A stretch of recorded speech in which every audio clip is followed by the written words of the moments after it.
नमस्कार दोस्तों, welcome to SG sociology. आज के इस वीडियो में हम बात करने वाले हैं पिनोलॉजी यानी कि दंडशास्त्र के बारे में। इससे पहले की वीडियो में हमने क्रिमिनोलॉजी और शिकागो स्कूल ऑफ क्रिमिनोलॉजी इन दोनों ही टॉपिक्स पे बात करी हुई है। और आज के इस वीडियो में हम समझेंगे दंडशास्त्र के अर्थ के बारे में, उसके उद्देश्य के बारे में और दंडशास्त्र से जुड़े कुछ इंपॉर्टेंट सिद्धांत के बारे में। तो बहुत कुछ है इस वीडियो में जानने के लिए। तो चलिए शुरू करते हैं हमारा आज का टॉपिक, पिनोलॉजी यानी कि दंडशास्त्र। तो अगर हम बात करें दंड शास्त्र के शाब्दिक अर्थ की, तो दंड शास्त्र दो शब्दों दंड और शास्त्र से मिलकर बना हुआ है, जहाँ पे दंड का अर्थ है पनिशमेंट या सज़ा और शास्त्र का अर्थ है साइंस या विज्ञान, अर्थात ऐसा शास्त्र या विज्ञान जो अध्ययन करता है पनिशमेंट या सज़ा के बारे में। अब सज़ा आप किसे दोगे? उन्हीं असामाजिक तत्वों को जो समाज के माहौल को बिगाड़ते हैं, समाज की व्यवस्था में विघ्न डालते हैं। तो समाज की व्यवस्था में अपराधी व्यवहार वाले लोग ही ज़्यादातर प्रॉब्लम क्रिएट करते हैं। तो उन जो अपराधी व्यवहार के लोग हैं, उनको अपराध करने से रोकने के लिए उनके अंदर डर बनाना ज़रूरी है, और वो डर बनाया जाता है दंड के द्वारा। फॉर एग्ज़ाम्पल, कोई बच्चा है, अगर उसे आप चाहते हो कि वो चोरी ना करे, तो जब भी वो चोरी कर रहा है या तो आप उसे डांटोगे या मारोगे या उसे समझाओगे।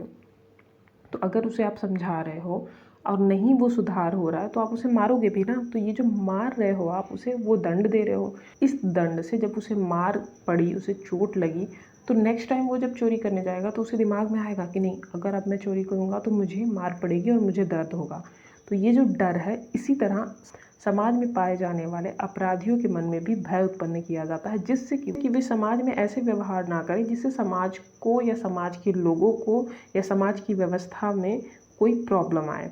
तो दंड शास्त्र मेनली फोकस करता है दंड की प्रक्रिया पे, कि यदि कोई अपराधी है, अगर कि यदि कोई अपराधी है या किसी व्यक्ति से अपराध हो रहा है या कोई व्यक्ति सोच रहा है अपराध करने की, तो उन्हें दंड के ज़रिए किस तरह कंट्रोल किया जा सकता है।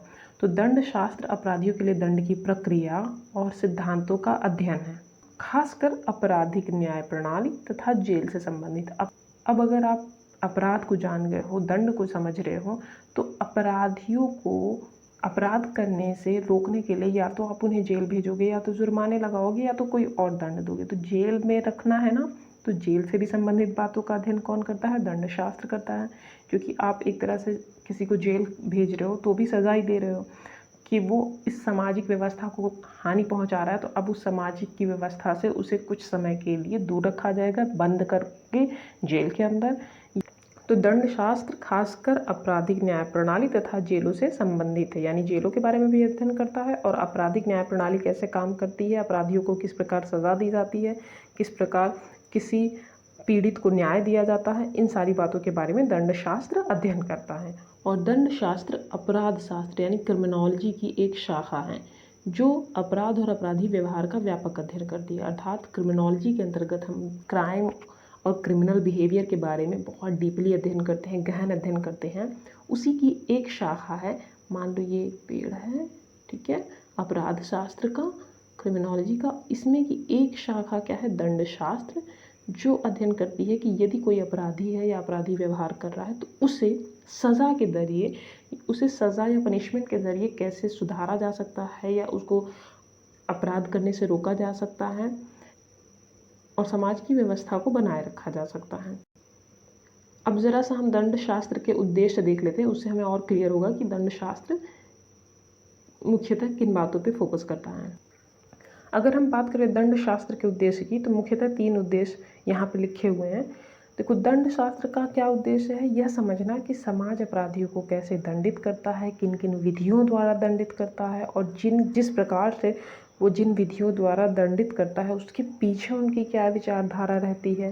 साथ ही साथ यह भी समझने की कोशिश करता है दंड शास्त्र कि यदि अगर किसी को दंड दिया जा रहा है, पनिशमेंट दी जा रही है, तो क्या उससे अपराध कम हो रहे हैं या अपराधियों में सुधार हो रहे हैं?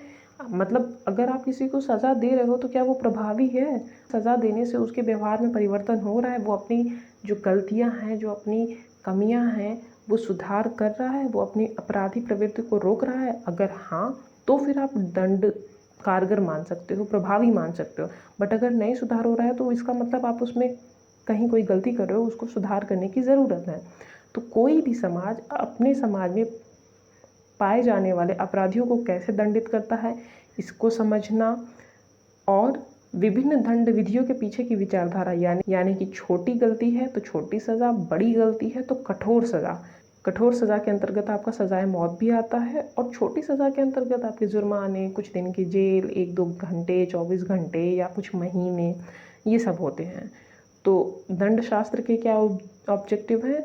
दंड से जुड़ी बातों के बारे में अध्ययन करना कि दंड कैसे, किस प्रकार से, किस सोच के द्वारा दिया जाता है, और दंड से क्या सुधार हो भी रहा है कि नहीं, इन सारी चीज़ों के बारे में समझना, जानना दंड शास्त्र के उद्देश्य के अंतर्गत आता है।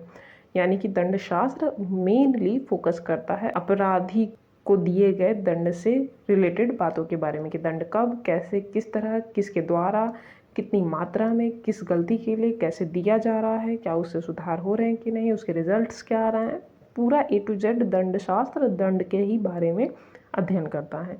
पेनोलॉजी को और अच्छे से समझने के लिए आप इसके कुछ की एस्पेक्ट्स को देख लो कि पेनोलॉजी मेनली किस चीज़ों के बारे में फोकस करती है, या किन चीज़ों के बारे में हम दंड शास्त्र के अंतर्गत अध्ययन करते हैं। तो दंड शास्त्र के अंतर्गत हम दंड से जुड़े विभिन्न सिद्धांत यानी फिलॉसफीज ऑफ पनिशमेंट, इनको समझते हैं, इनको पढ़ते हैं, और दंड के प्रकार यानी टाइप ऑफ पनिशमेंट्स की स्टडी होती है। प्रिजन सिस्टम यानी जेल प्रणाली कैसे काम करती है उसके बारे में, साथ ही साथ दंड की प्रभावशीलता यानी इफ़ेक्टिवनेस ऑफ पनिशमेंट, यानी आप किसी को पनिशमेंट दे रहे हो तो वो कितने हद तक कारगर है, क्या अपराध रोके जा रहे हैं या रुक रहे हैं, या व्यक्ति में सुधार हो रहे हैं, इन चीज़ों के बारे में भी स्टडी करता है।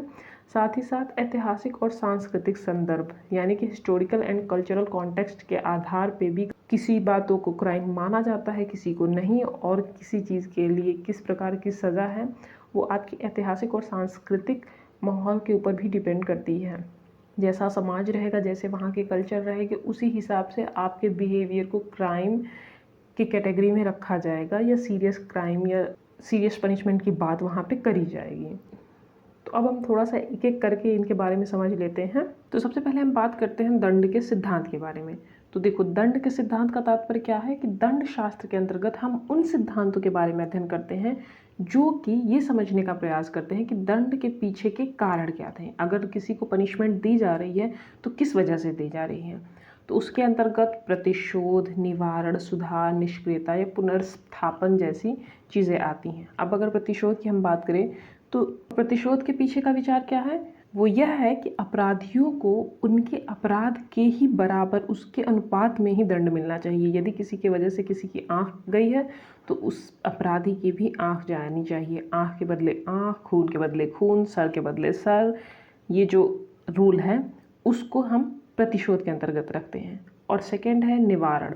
अगर आप किसी को दंड दे रहे हो तो दंड का उद्देश्य क्या होना चाहिए कि अपराधियों और समाज को किससे निवारण मिल सके? अपराध से, यानी कि अपराधियों को अपराध करने से रोकना और समाज में अपराध की आवृत्ति को रोकना, ये आता है आपका निवारण यानी डिटरेशन के अंतर्गत। नेक्स्ट है सुधार, यानी कि अपराधियों को अपराध करने से रोकना। निष्क्रियता, यानी कि उसको अपराध करने से पहले ही निष्क्रिय कर देना। और वो आप कैसे कर सकते हो? उसको समाज से ही दूर करके जेल में रख दो, जिससे कि वो निष्क्रिय हो जाए। उसके अपराध करने का माहौल, अपराध करने की वजह, अपराध करने के लिए जो टारगेट है वो ही सारे उसके हाथ से छीन लिए जाए, उसके पास से छीन लिए जाए, जिससे कि वो निष्क्रिय हो जाए। मान लो कोई व्यक्ति है, उसे अपराध करने का विचार आ रहा है या किसी के प्रति द्वेष है और वो उसे मारने की सोच रहा है। यदि आप उसको जेल में बंद कर दोगे तो वो उसको मार नहीं पाएगा ना, तो आप अपराध रोक सकते हो। तो ये जो जेल में बंद करने का दंड है वो आ जाता है निष्क्रियता के अंतर्गत। नेक्स्ट है पुनर्स्थापन। पुनर्स्थापन जो है, रिस्टोरेशन जो है, ये एक मॉडर्न कॉन्सेप्ट है। इसमें क्या है कि पीड़ितों को और समाज को जो भी नुकसान हो रहे हैं उसकी भरपाई पे ध्यान दिया जाए।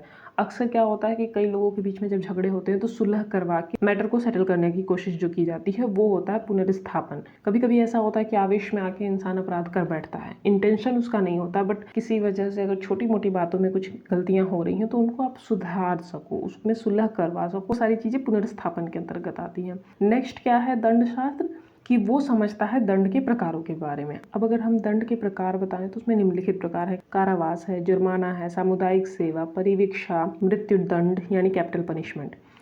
तो दंड शास्त्र के अंतर्गत जब आप किसी अपराधी को दंड दे रहे हो तो दंड कौन कौन से प्रकार के हैं इसके बारे में भी समझा जाता है। इनके बारे में आपको पता ही होगा। एक निश्चित समय तक जेल में बंद करने को कारावास कहते हैं, और छोटी मोटी गलतियों के लिए, जैसे कि आपने ट्रैफिक नियम नहीं फॉलो किए, हेलमेट नहीं पहने हैं, या किसी की गाड़ी वाड़ी ठोक दी है, चालान काटना, ये सारी चीज़ें आ जाती हैं फाइन के अंतर्गत। मामूली अपराधों के लिए धन का दंड होता है, इसमें मतलब आपको पैसे देने होते हैं जो भी फाइन लगाए जाए। नेक्स्ट है सामुदायिक सेवा, अपराधियों से समुदाय के लिए काम करवाना। अगला है परिवीक्षा यानी कि प्रोबेशन, अपराधियों को जेल के बजाय समुदाय में निगरानी में रहने की अनुमति। यानी कि अगर अपराधी के व्यवहार को देख के लगता है कि अगर इसे एक और मौका दिया जाए, परिस्थिति की वजह से इसने कुछ अपने आत्मरक्षा में यदि अपराध कर दिया है, इसको अगर आप बाहर रखो तो चांसेस है कि ये सुधर सकता है, तो उस तरह के अपराधियों को समुदाय में ही रखते हैं, समाज में ही रखते हैं। वो बाहर तो रह सकता है, जेल में उसे नहीं रहने की ज़रूरत है, बट वो हमेशा आके अटेंडेंस लगाता रहे, जब भी पुलिस उसे बुलाए उसे आना पड़ेगा। तो ये भी एक तरह की सज़ा ही है, बट ये है कि आप अपने परिवार के साथ हो, बस आपको जेल में नहीं रख रहे हैं, पर हाँ आपके ऊपर पूरी निगरानी रखी जा रही है कि जिस अपराध के चक्कर में आपको ये प्रोबेशन मिली हुई है वो अपराध फिर से ना करो, यदि आपको विश्वास करके समाज में छोड़ा जा रहा है। नेक्स्ट है कैपिटल पनिशमेंट, जो कि सबसे गंभीर अपराधों के लिए दिया जाता है, जिसमें क्या होता है, मृत्यु दंड हो जाती है, सजाए मौत, जो कुछ देशों में उपयोग होता है। और अगर हम भारत की बात करें तो निर्भया केस में फांसी की सज़ा दी गई थी, आपको याद होगा। नेक्स्ट पॉइंट है जेल प्रणाली यानी प्रिजन सिस्टम। दंड शास्त्र जेल प्रणालियों के संचालन का अध्ययन करती है, अर्थात जेल में रहने वाले अपराधियों के बारे में, जेल की व्यवस्था के बारे में कि जेल की स्थितियाँ कैसी हैं, जेल में प्रबंधन कैसा, खाना पानी, उनकी मानसिक स्थिति और कैदियों के अधिकार, इन सारी बातों के बारे में भी दंड शास्त्र अध्ययन करता है। और फोर्थ पॉइंट है दंड की प्रभावशीलता। पिनोलॉजी ये भी अध्ययन करता है कि यदि आप किसी को पनिशमेंट दे रहे हो अपराधी को, तो क्या वो पनिशमेंट प्रभावशाली है, इफेक्टिव है कि नहीं। अपराधियों की पुनरावृत्ति दर कैसी है, क्या वो पनिशमेंट मिलने के बाद उनके अपराध की दर में कमी आ रही है, कमी आ रही है तो वेरी गुड, नहीं आ रही है तो आपको और स्ट्रिक्ट एक्शन लेने पड़ेंगे।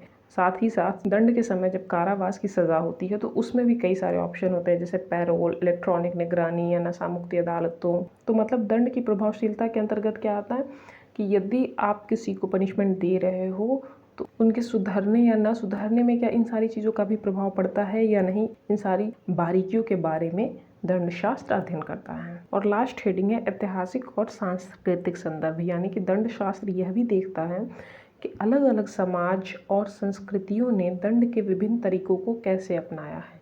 यह कानूनी प्रणालियों, सांस्कृतिक मानदंडों और ऐतिहासिक संदर्भों के अनुसार भिन्न भिन्न होता है।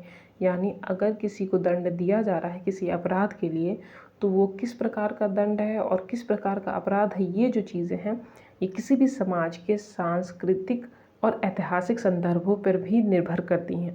फॉर एग्ज़ाम्पल, अगर आपने अभी शादी करी हुई है, आपकी हस्बैंड या आपके वाइफ है, तो आप दूसरी शादी नहीं कर सकते, वो कानूनी तौर पे मान्य नहीं है। पर राजा महाराजाओं के समय में या मुग़लों के समय में एक टाइम पे कई सारी बीवियाँ या बेगम या महारानियाँ होती थीं। उस समय ये अपराध की श्रेणी में नहीं आता था, तो उस समय तो इसके लिए दंड नहीं दिया जाता था। तो अगर ऐतिहासिक संदर्भ में आप देख रहे हो तो वहाँ पे उस समय उन चीज़ों को अपराध माना जा रहा है या नहीं। जैसे कि जीव हत्या या जानवरों का शिकार करना आज के टाइम में गैर कानूनी माना जाता है, बट पहले जानवरों का शिकार करना, जंगल में घुड़सवारी करना, ये सारी चीज़ें जो हैं वो शौकिया तौर पे ली जाती थी, तो वहाँ पे इसको अपराध नहीं माना जाता था, तो वहाँ पे उसके लिए दंड भी नहीं निर्धारित किए गए थे। तो आपका सांस्कृतिक और ऐतिहासिक परिप्रेक्ष्य कैसा है, वहाँ का माहौल कैसा है, उस समाज में किस चीज़ को मान्यता दी जाती है अपराध के लिए और किन चीज़ों को अपराध नहीं माना जाता है, उसके आधार पे आप दंड देते हो। तो अगर हम शॉर्ट में बोले तो दंड शास्त्र ये समझने का प्रयास करता है कि अपराधियों को दंड क्यों और कैसे दिया जाता है, और साथ ही साथ अपराध, समाज, पीड़ित और अपराधियों के बीच संतुलन कैसे बनाया जाए और समाज की व्यवस्था को कैसे बनाया जाए जिससे समाज का विघटन ना हो, समाज में अव्यवस्था ना हो और समाज सुचारू रूप से काम कर सके। तो आई होप आपको आज का ये टॉपिक समझ में आया हो। अगर आपके कोई सुझाव हो तो आप कमेंट बॉक्स में दे सकते हैं। अगर आपको ये वीडियो अच्छा लगे तो लाइक, शेयर और चैनल को सब्सक्राइब करना ना भूलें। आपको इस वीडियो की PDF चाहिए तो हमारे टेलीग्राम चैनल SG सोशियोलॉजी से जुड़ सकते हैं। आज के लिए बस इतना ही, धन्यवाद।